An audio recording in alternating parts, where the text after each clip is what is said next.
Hello everyone, welcome back. We are redoing an EA lot in The Sims 2. We are of course in Pontavène, which is the custom neighborhood that I've been working on and will probably never ever finish at this point. We are renovating the Grand Estates, which is a lot from apartment life. Probably honestly could have turned this into actual apartments. Like I could have used the cheat to make this into an apartment lot. Did I want to do that? Not necessarily. I didn't change the footprint of it either. I kind of left the outside untouched for the most part. The only major structural change I did was get rid of that fireplace in the front, and I quite frankly just did not put a fireplace anywhere else on this lot because we did not need one. I was going to do a tour at the end, a little house tour, like an overview in tab mode, and I did do it, but something weird happened with OBS. I don't know why, and I didn't notice this until after the footage was done, and I probably could have gone back and just like redone that part of the video, but that would have required me turning on my PC again and opening up my game because I am editing this and doing the audio on my Mac. You guys don't care. But I had some patches of footage near the end of the recording that were like a couple of seconds long, and it was weird, like grayscale pixelation. I don't know what happened. I thought it was an encoder issue, like when I remuxed the footage. So I tried getting it from Handbrake, which is an alternative program that you can use instead of just remuxing it through OBS. I use it when I do like the tier list videos and the gameplay recording where I'm like talking while playing, because the remuxing it with OBS can be kind of weird and it can sometimes lead to like some clicking noises intermittently with me talking. I don't know if that's just a Mac thing, but using Handbrake negates that. It gets rid of that. However, I don't know what happened here with this recording. It's never happened to me before either, but it's not really the end of the world. I mean, you guys will get a feel for the build as I'm doing this, like going through it. I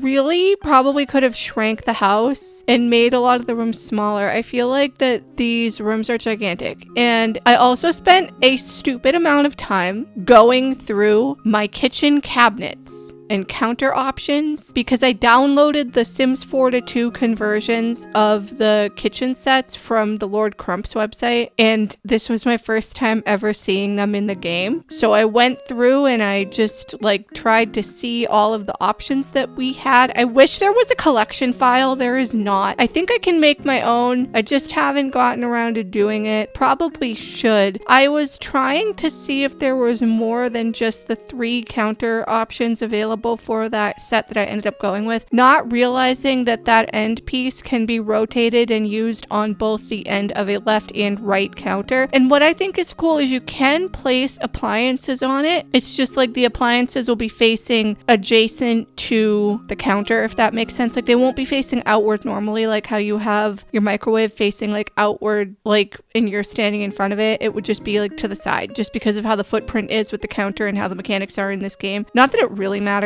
I think like for smaller appliances it might work, like maybe the food processor or maybe some of the custom appliances that I have, but overall I'm really happy with what we have here. And I really like that one thing from, I want to say it was a converted item from a Sims 2 or a Sims 4, like the base game updates and free event things, whatever, something like that. I downloaded a lot of custom content today from the Lord Crump's website, but there's like that one thing that is kitchen counter height. It's like a work table in the kitchen, and I love that it can fit the small appliances like the espresso machine and stuff, and that things can fit in the slots underneath, which I think is still usable because I have those shelves that somebody did, I can't remember who, but I use those sometimes, those kitchen wall shelves that can put appliances on them, and those are also usable. It's just like the animations are a little weird, but like honestly, who cares during gameplay because it makes the small appliances usable and it frees up counter space, especially if you have a small kitchen that you're working with. But I really love all of the Sims 4 conversions because like especially with the overhead cabinets, we don't have any of those in the Sims 2. They didn't become a thing until the Sims 3. So it's really nice that we have those and that a million different color swatches are available, because I was able to go with something that I don't normally do in the kitchens. Typically I try to make it more of like generic black, white, beige, brown, whatever color scheme, very bland, very basic, but I went with that blue, and I think like the The countertop that I went with, I think, was more like a wood tone. I don't know, but I really like how it looked. Doesn't necessarily fit in with the overall vibe of this house. Very rustic, whereas like the rest of the house is not. And I kind of gave up toward the end, partially because I was getting hungry and wanted to eat dinner, but also because I did not know what to do with that last room and was dreading it. So I just made it into like the living room with the giant TV, which I never use. I've never used that item. I don't think. Maybe in the past when I played this game when I was much younger, like during the first run, but recently, no, because it's huge. But it worked for this case scenario because the room is so big. We needed a big focal point. Probably could have just stuck a fireplace there, to be honest with you, and then put a TV like above it or on top of it. But did I do that? No, it's fine. Anyway, I hope you guys are all doing well. It is snowing here when I am recording this, which is very exciting because it's the end of February. I actually am redoing this take behind the scenes, a little peek, because I originally said it's the end of March. It is not the end of March. I am, for those of you who don't know, in Southern Virginia. It doesn't snow here that often, particularly this time of year. So it's like very exciting for me, even though it's probably only going to last like 2 days. But still, I love the snow. Do I wish that I was back up north in Boston where they're getting like 18 inches of snow over the next day? Yeah, honestly, kind of. I do a little bit. I miss it up there. I miss the snow. I miss the winter. I am a cold weather girly. And a lot of people complain and it's like, oh, cold weather. Well, you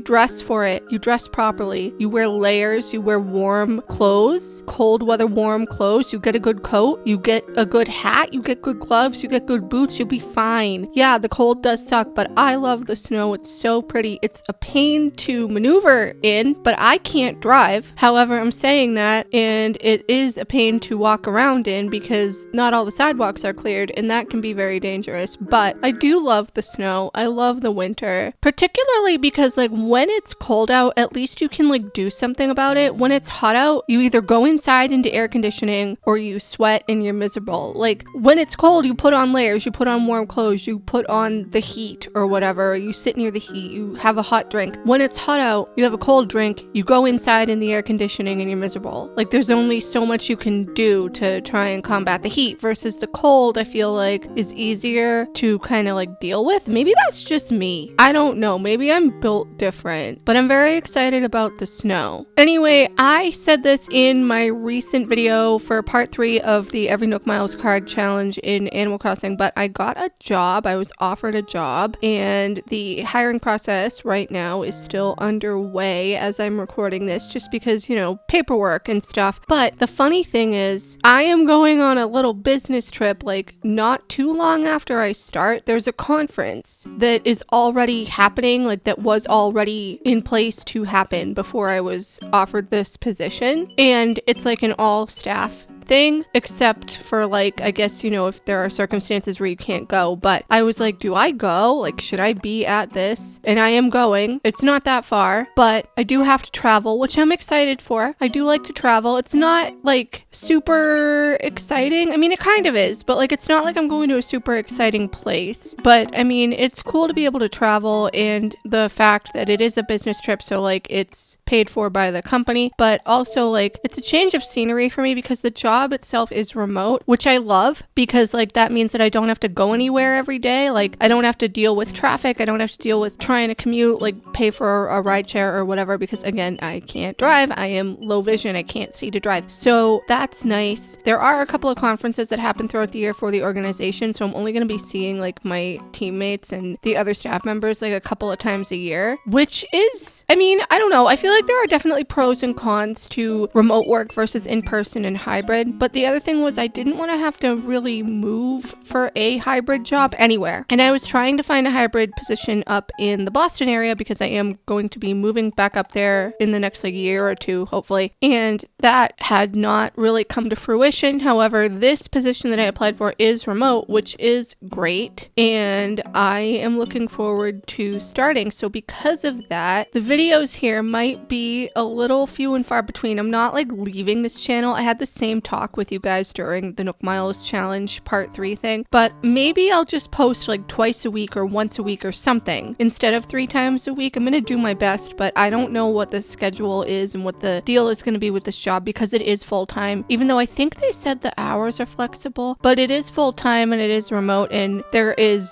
obviously a commitment because it's a job. The job comes first. It's a priority, but I do like making this content, so I'm not going anywhere. It's just that maybe some weeks there might not be the Monday, Wednesday, Friday videos, so we'll see. And also I haven't posted anything to my main channel in a while, like in a few months at this point. I think I had said I was going to try doing that again. Obviously that hasn't happened, and I don't know when the next video is that I'm going to be putting up there because I hadn't thought about it yet, and that requires me getting up my camera and sitting down to like talk in front of my camera, which I don't dislike, but I like these more because it's just my voice speaking to you guys. Like, I don't have to be on camera, because like, what is the benefit of seeing my face? You're watching the gameplay. You're watching me renovate a house in The Sims 2. You don't need to see my face. Anyway, here I am sitting here. It's cold outside. I'm toasty in the house. However, this would be the perfect time for me to have hot chocolate. Unfortunately, I can't do that. We are almost out of milk. We did not get milk. We're gonna go get some tomorrow, but I can't make hot chocolate with water. It doesn't taste as good. I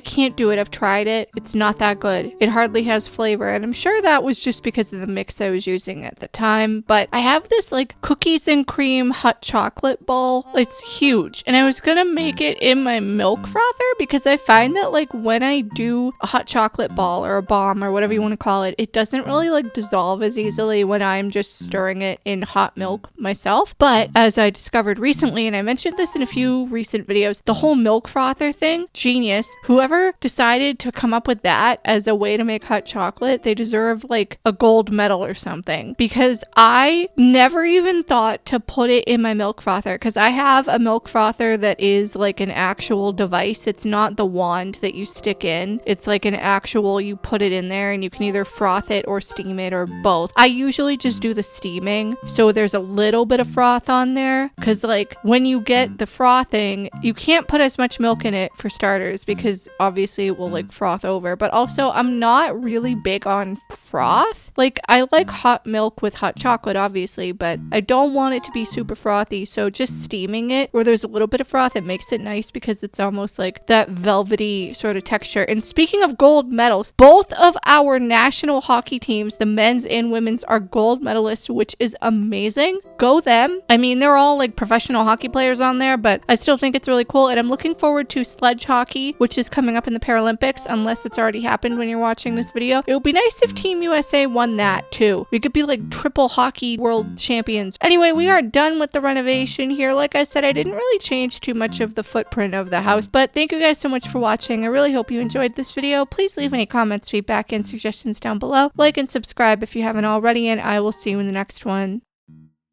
Bye.